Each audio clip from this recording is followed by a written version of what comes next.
I'm Sandra Carpenter, editor of kioskmarketplace.com and vendingtimes.com, and I'm also the host of the Automation and Self-Service podcast. I'm joined here today by GRUBBRR's Chief Revenue Officer, Parrish Chapman. Welcome. Thank you for joining us.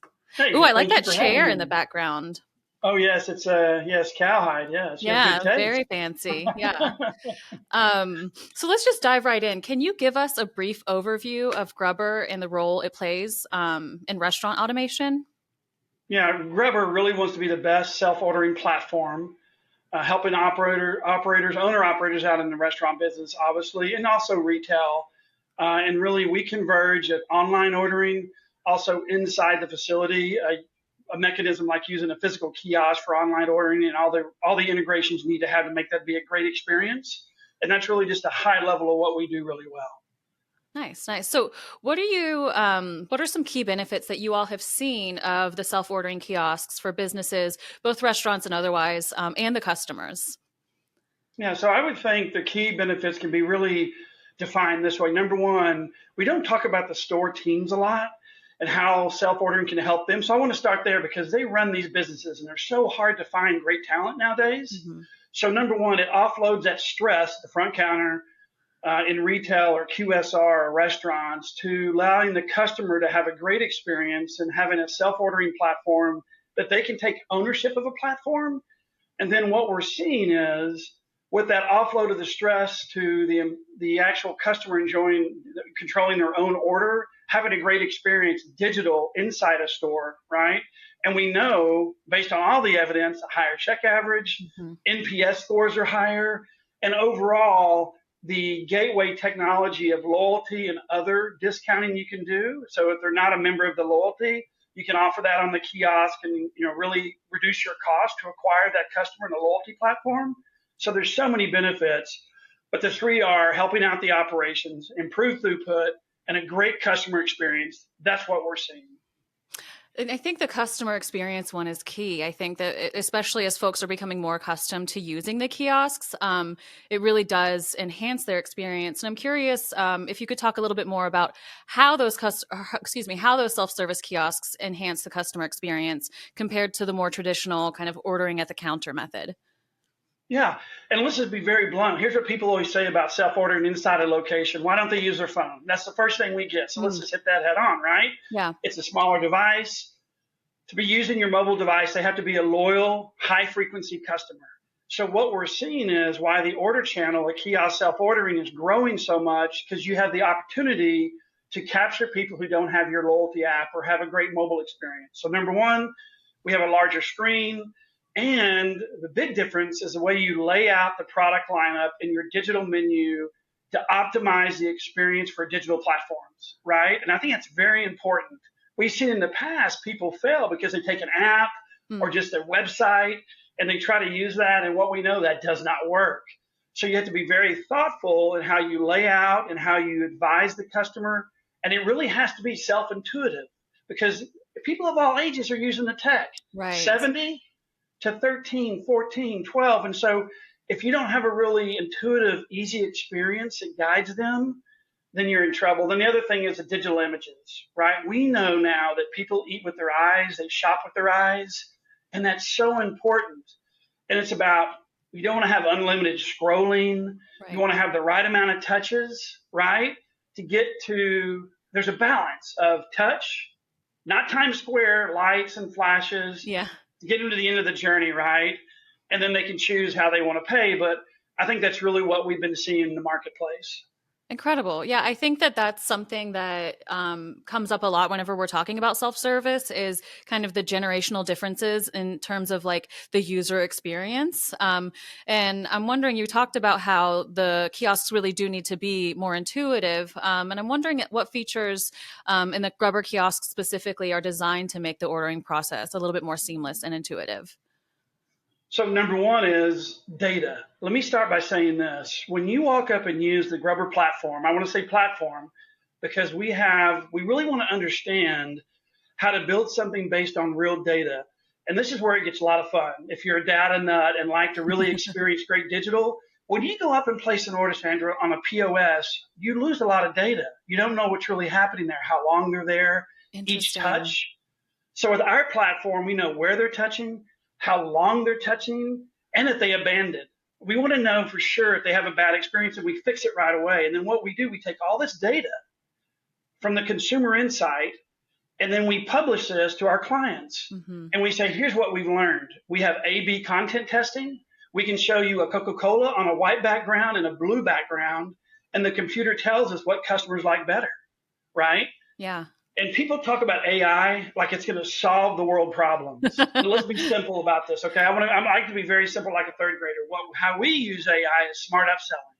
So after 60 days across the brand profile, we know what people are ordering with which items, and then we can offer that as a value and an educated upsell to the consumer. So we use data to design the system so you don't get fatigued, you don't get frustrated. And then I'll say we're really concerned about scrolling and how you present the ordering, the modifiers, and we have different ways at different times of the day to place those if people are in a hurry. It's 11 o'clock, they just want to get back really quickly, or they want to play and experiment in the afternoon or late night, dinner to have fun, right? So that's everything we look about it. But the core of our DNA is operations, improvement, and then data. That is fascinating. I never would have thought about tracking the time that people spend on. So I was a barista for a really long time. And when we're taking orders. So you understand. Yeah. So at the counter, it's muscle memory. And of course, it's not going to show you any kind of insights in the ordering process based on what I was taking. But if it's the consumer themselves, I would not have thought of just how much time they were spending on each like option or screen as an insight that you can use to make the user experience better. So that is fascinating. And so we publish those analytics, right, and have a dashboard, and we offer those to our clients. That's incredible. That's incredible. Are there any misconceptions about self-service technologies that you'd like to debunk? I know that they're kind of all over the place. Yeah, we have three types of clients, and this is where I want to make people feel comfortable about self-ordering platforms. Number one, they take the POS away and they only offer a kiosk, right? Because their clientele may be a college city, a college town, or at their airport, and consumers are used to that type of transaction, right? The next one is a hybrid approach where you put the kiosk on the way to the POS area and customers can naturally migrate there who are comfortable and use the technology, right?